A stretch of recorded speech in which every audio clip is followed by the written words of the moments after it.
So the question is, how do you create thumbnails? Yeah. I typically use Canva, but something I've heard about Canva. Everybody uses Canva, so my thumbnails are going to stand out as much from somebody else's thumbnail, but I don't really know the general consensus. Canva can work if you use it right. Yeah. You know, you don't have to do kind of like the set format. Yeah. Canva's not like, at the end of the day, the tools that are on Canva aren't incredibly different than like on Photoshop or things like that. It's just how you use it. Like if you don't want to be too formulaic.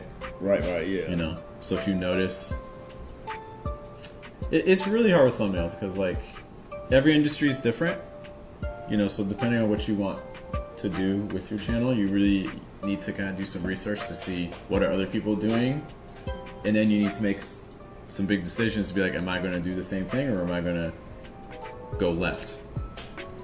And there's disadvantages to both, right? If you do the same thing, then at least people will see your thumbnail and be like, oh, well, this is another video in that niche, right? But the downside of that is what's separating you from all the other videos on that. Whereas if you go too far out there, people aren't necessarily it's not going to meet their expectations for what the video is going to look like, you know?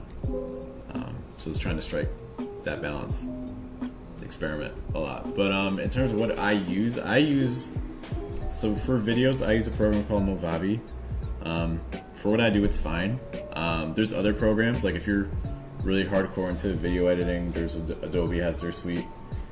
For those of you who don't know, the model's changed. It used to be in the past that you could buy an Adobe product and you could use it lifetime, and now they've switched everything to subscription. Canva you can do for free. There's other ones that you can do for free, and it's only going to get used. There's only going to be more and more options that are going to come out in the future. There's even like AI image generators and stuff like that.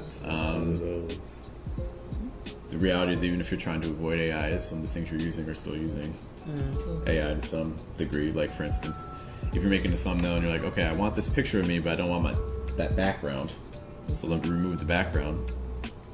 AI. I mean, you know, so it all depends on how you want to leverage it, you know. But I just use my video editor, honestly, and just use that to take stills and adjust for